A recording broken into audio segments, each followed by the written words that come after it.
We're going to start with a little quiz, a before they were rock stars quiz. We're going through decades. Today we're in the 90s. We're going to move through to the zeros and the tens and the 20s next couple weeks. But today, 90s. So what we're going to do is we're going to put up a picture of a rock star. Did you guys study for the quiz? Everybody study? Yeah? Okay. So we're going to put up a picture of a rock star before they're famous. You shout out, even at home, you shout out who you think it is, and then we'll let you know who it really is, okay? So who is this rock star from the 90s? Anyone have a guess? Any guesses? I heard Kid Rock, which is correct. That's Kid Rock. That's Kid Rock. All right, and next one. Who is this young man? I think if you know who he is, you know who he is. Yes, that's right. That is James Hetfield of Metallica. Anyone recognize this future rock star? Well, you guys are good at this. You did study, right? So that is Prince. Yes, got those lighters. How about this young lady right here? This is it looks like her senior picture from her high school yearbook. Who do you think? You're really good at this. That is Gwen Stefani. V-A-N-A-S. All right, one more. No, a couple more. Do you know who this guy is? This looks like he's in 8th grade, and it does not look like he was all there when he took the picture. That is W. Axl Rose of Guns N' Roses. Yes. All right. How about this future rock star? This is one of my favorites. Anybody? Anybody?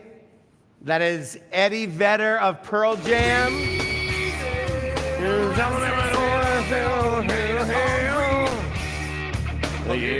Like I don't know any of the words. And last one. Who is this? That is Kurt Cobain. Very good. Yes, that is Kurt Cobain, lead singer of Nirvana.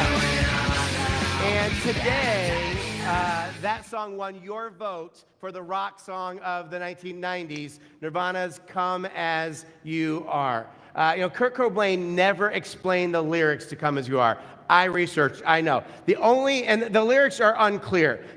The chorus is the made-up word memoria, sung 4 times in a row. That's the chorus. The only thing I could ever find that Kurt Cobain said about the meaning of the song was this. He said, it's kind of confusing, I guess.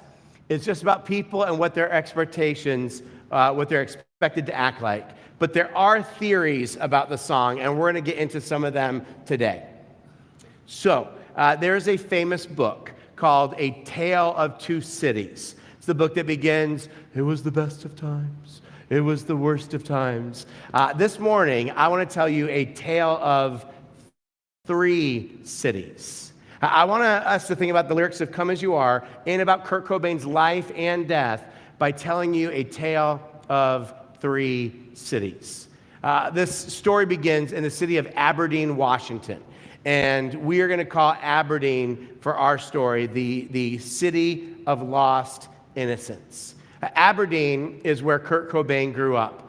He once described his hometown as being like Twin Peaks without the excitement. Like he thought it was pretty boring. Well, people who knew him back then when he was a kid described Cobain as very bright, artistic, cheerful, and his early childhood was an age of innocence, much like probably most of ours. I mean, we all come into this world with a kind of innocence, right? You start out with this lust for life. You're excited for the future. That's why those commercials, it's probably like 10 years ago now, they were so funny. They were in black and white. I don't know if you remember them. It was like kid after kid staring at the camera, and they would each make a statement, and they were ridiculous. Like one kid looked at the camera and he said, when I grow up, I want to claw my way up to middle management. And each kid was like, it's like kids don't say things like that because kids have these, great expectations. They have big dreams.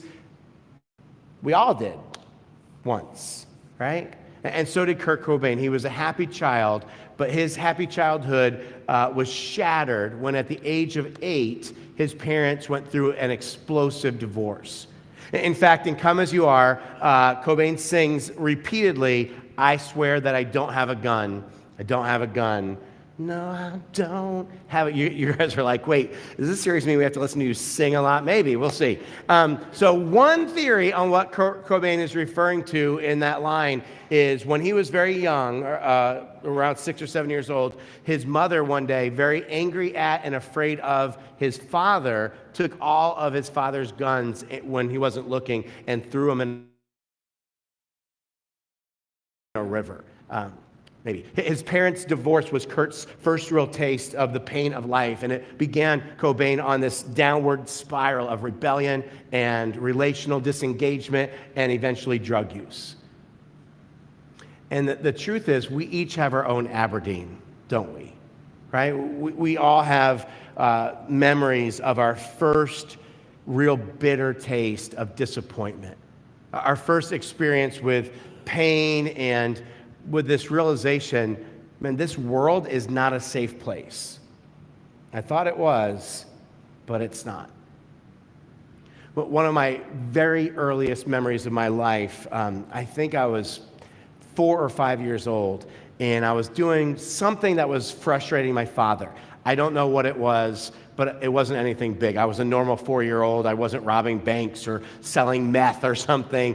And so my father was getting angry at me. It might have been that I wouldn't go to bed when I was supposed to go to bed. I think that's what it was. So we're standing outside my bedroom door. My father's standing in front of me. He's frustrated when all of a sudden his fist just came flying at my face, went right past my head and through the wall. And for whatever reason, we never got it fixed. And so for years, every time I walked into my bedroom, there was this fist-sized hole in the wall right next to my door, and it reminded me, and this world is not safe. Don't expect too much.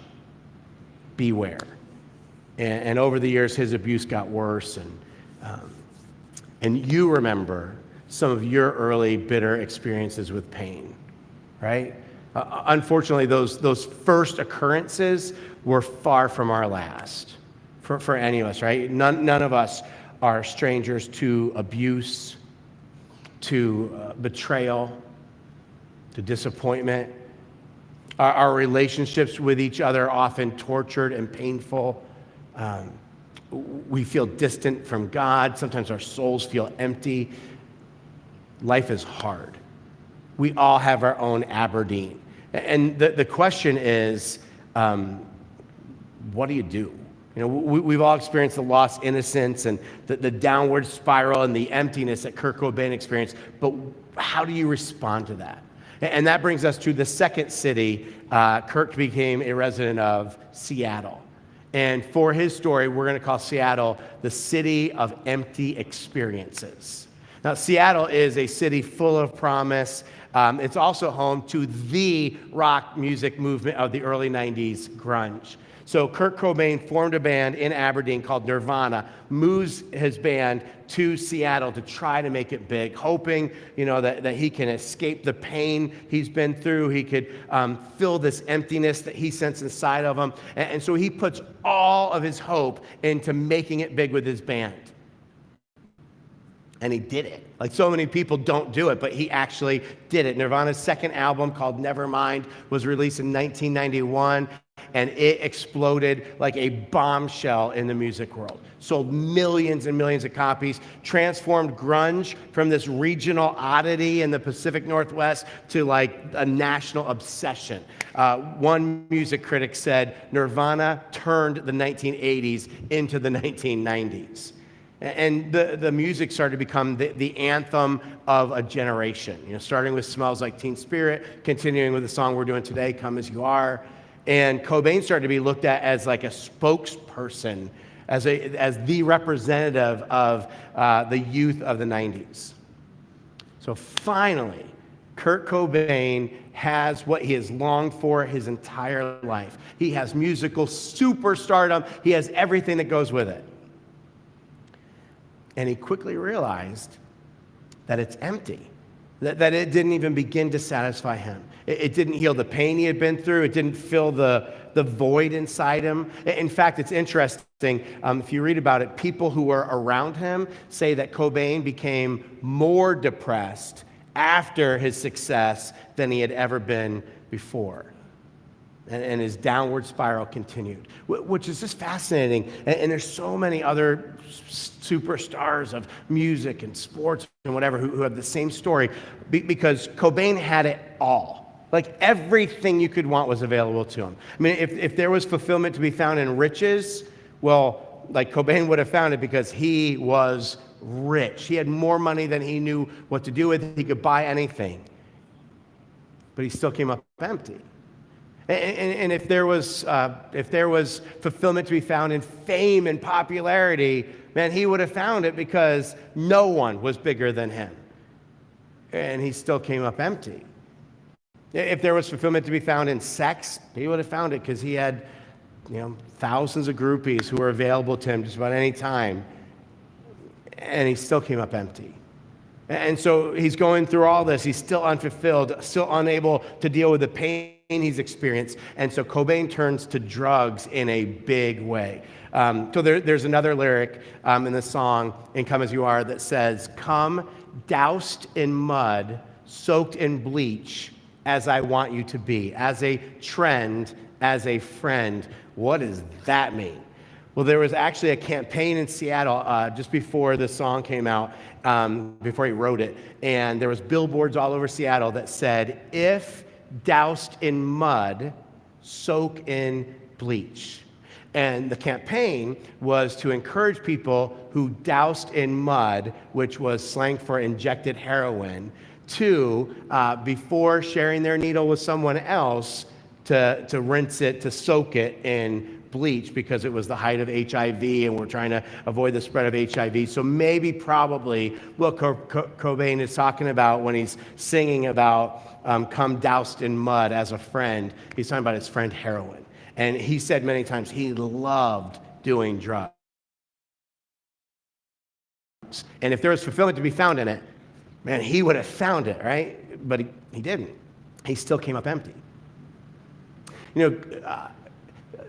Kurt's story is extreme, the Seattle part of his story, but I think we can all relate to it. Like, we haven't been rock stars and we haven't been, famous, but how many of us have tried to numb the pain of our past and fill the emptiness inside of us with experiences, with stuff, getting stuff, and no matter what we do, we still come up empty. Right? Maybe you've looked to money or success or popularity or stuff, buying new stuff, going on trips, being a good person. I'm just a good enough person. And I wonder how far you're going to walk down that path until you finally realize that it is not going to do for you what you want it to do for you. Well, Kurt Cobain finally walked that path long enough. He experienced all the things he wanted, every goal he ever had accomplished, and it did not do what he wanted to do. And so on April 8th, 1994, he stopped walking the path. In Come As You Are, he sings the line over and over, "I swear that I don't have a gun," which is ironic because less than 3 years later, he shot himself with one.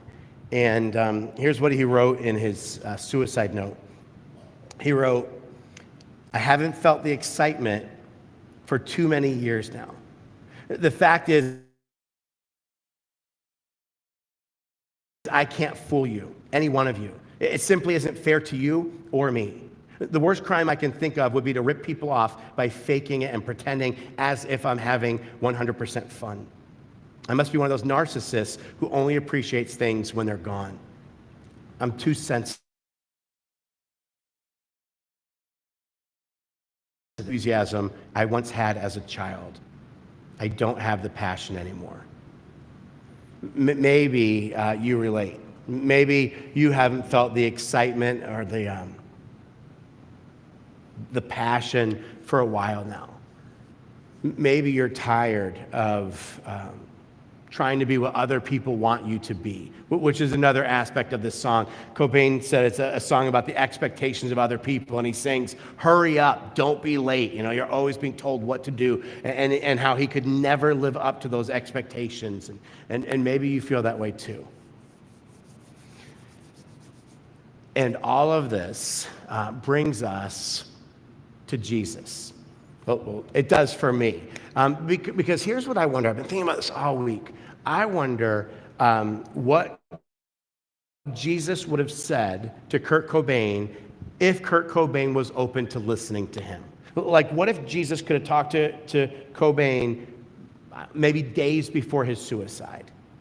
What might he have said? Answer? We don't know, right? I don't know. But I want to guess. I'm just going to guess. I think that maybe Jesus would have said something like, Kurt, I am so sorry that you have had such a hard life, because I know about Aberdeen and how you lost your innocence there. And I know about Seattle and how it's been a city of empty experiences for you. But don't give up yet, Kurt, because there is another city. There is a third city, and it's the city of eternal joy. It's the city called the New Jerusalem. And we read about this city in the Bible, in the book of Revelation, chapter 21, starting in verse 1. The Bible says, then I saw a new heaven and a new earth, for the old heaven and the old earth had disappeared, and the sea was also gone. And I saw the holy city, the New Jerusalem, coming down from God out of heaven, like a bride beautifully dressed for her husband. I heard a loud shout from the throne saying, look, God's home is now among his people. He will live with them, and they will be his people. God himself will be with them. He will wipe every tear from their eyes, and there will be no more death or sorrow or crying or pain. All these things are gone forever. And the one sitting on the throne said, look, I am making everything new. There's another band from the 90s called Soul Asylum. I don't know if anybody remembers Soul Asylum. A couple of you are nodding. They had a lyric in a song that said, I'm homesick for a home I've never had.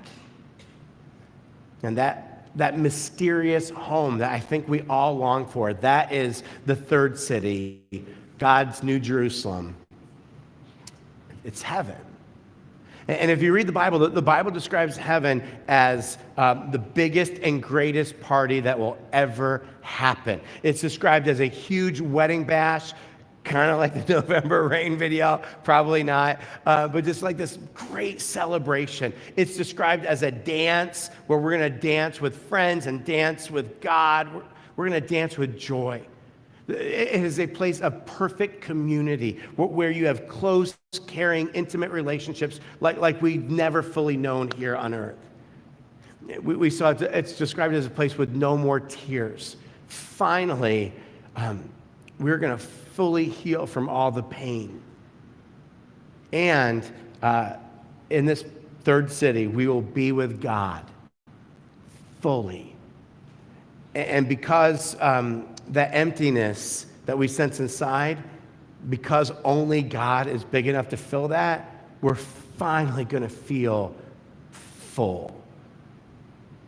And that's what happens in heaven. And that's what Kurt Cobain was looking for his entire life. That's what you and I have been looking for our entire lives. And I think Jesus would say to Kurt, man, don't give up. Hold on, because there is a third city. And because we live in this fallen, broken, messed up world, it won't be until we get to that third city that our pain will be fully healed and we will be fully filled. If Jesus said that to Kurt Cobain, if they had this conversation that I'm just imagining, I would think that Kurt Cobain might respond to that with a question. It's the question I would ask if I was in that spot. Maybe he would say, okay, how do I get into that city? Because that's what I want. That's what I've been looking for my whole life. But how do I get there? How do I get in? And I believe that Jesus would say to him, you come to me. And when you come as you are. Listen to what Jesus said to a bunch of people. This is in Matthew chapter 11. He's teaching this crowd of people, and he says to them, "Come to me, all you who are weary and burdened, and I will give you rest. Take my yoke upon you and learn from me, for I am gentle and humble in heart, and you will find rest for your souls. For my yoke is easy and my burden is light." He says, "Come to me." Who? And everyone. It's an invitation to anyone who will come.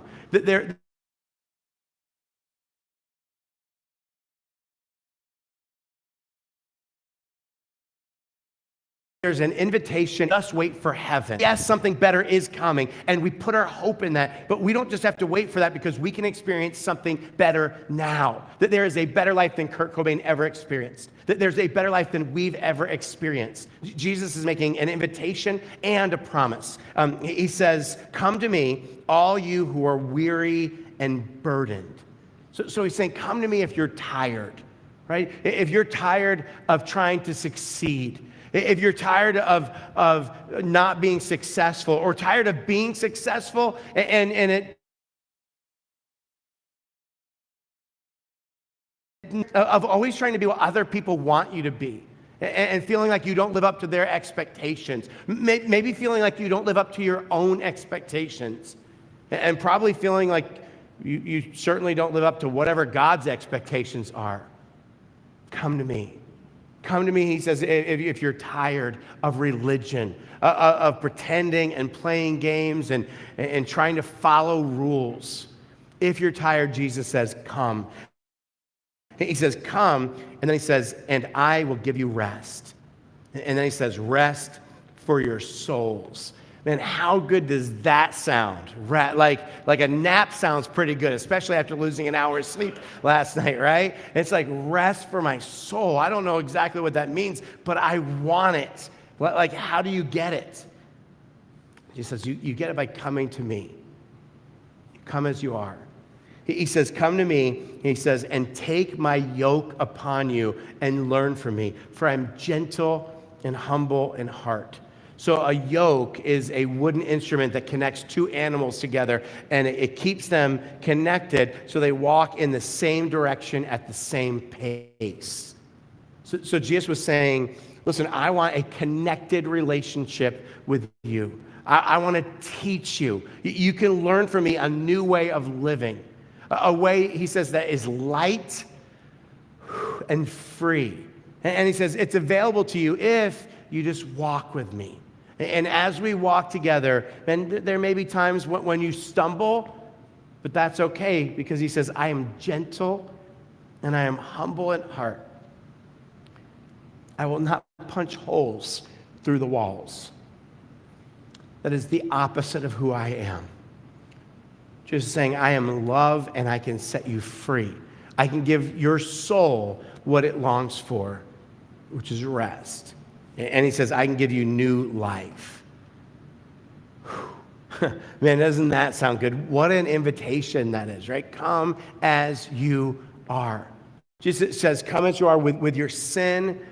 Come as you are with your tarnished reputation, with your secrets, your shame. He's saying, come to me with your addiction, with your disability, with your hurts, your scars, your bitterness. Come to me with your unfulfilled dreams and your loneliness. Come to me if you're tired, if you're overweight, if you have a quirky personality, if you laugh too loud. Come to me with your confusion and your questions and your doubts. Come to me with your longing and with your empty soul. So just come. Come. But how? Like, how do you come to Jesus? I mean, so hopefully now we know what he's talking about, right? He's talking about having a relationship with him and every day, all the time, walking through life together, learning a new way of life relationship. By the way, I came into a relationship with Jesus like that when I was 20 years old from a completely no faith, no church background, and it's completely changed my life. And I want that for you, but how? How do you come to Jesus? Here's what Jesus said. He said, through faith, through belief, and baptism. You come to him through belief and baptism. Look at John chapter 7, verses 37, 38. Jesus is at this big festival, religious festival, and he stands up and oddly he yells to everyone in this festival. It says, on the last day and greatest day of the festival, Jesus stood and said in a loud voice, let anyone who is thirsty come to me and drink. Whoever believes in me, as scripture has said, rivers of living water will flow from within them. Again, we see Jesus saying, come to me. He says, if you are thirsty, come to me. Did you notice, he didn't just say come to me, he said come to me and what?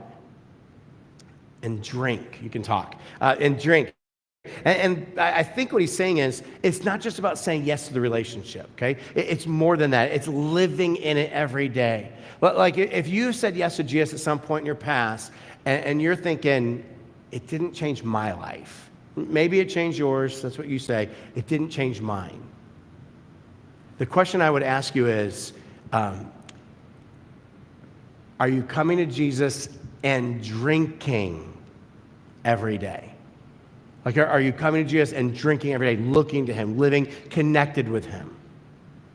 But anyway, how do you come to Jesus? First, you believe. He said, whoever believes in me, meaning you put your faith in Jesus and who he is, what he did on the cross for you, that he is God's son who came for you and died for you.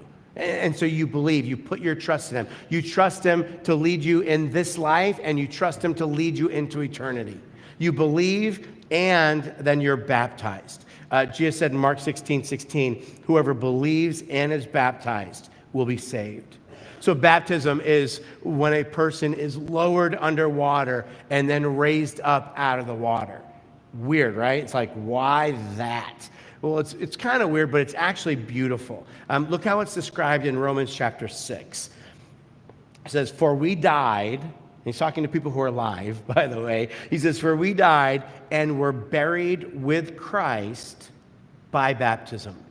And just as Christ was raised from the dead by the glorious power of the Father, now we also may live new lives. Since we have been united with him in his death, we will also be raised to life as he was. So in baptism, we identify with and we join Jesus in his death and resurrection. And we get a new life. And that's what we need, right? We need a new life. So we're actually doing baptisms here 3 weeks from today, April 2nd. And if you're curious, or if you got questions about baptism, or if you're interested in getting baptized, let us know. If you go to verve.cc, there's different buttons you can click, and one of them says baptism, click baptism. I'll reach out to you, answer any questions you have, and talk to you about the baptisms we're doing on April 2nd. If you're watching online, you're outside of Las Vegas, man, we can work that out for you as well. Let us know if you're interested. Listen, if you choose to believe and get baptized, you will be coming to Jesus. And if you come to Jesus, you get new life. And he will walk with you, and he will teach you a new way of living, and he will give you rest. So come to Jesus, and come as you are. And we're going to give you a chance to do that right now. We're just going to have a couple minutes of just some quiet time with some quiet music playing, and just a chance for you to come to Jesus, to focus your thoughts on him, to pray to him, to talk to him. Maybe just to take a moment and breathe deep and just rest in him, to thank him. During this time, we have communion available in the room if you'd like to take it. It's in the back of the room on tables, and communion represents Jesus' body and blood given on the cross. And it's a way we get to thank him for the sacrifice he made for us. So if you'd like to take communion, you can go and get it, bring it back to your seat, and take it when you're ready. So let's do this. Let's pray together, and then we'll give you a couple minutes just to come to Jesus on your own, okay? Let's pray.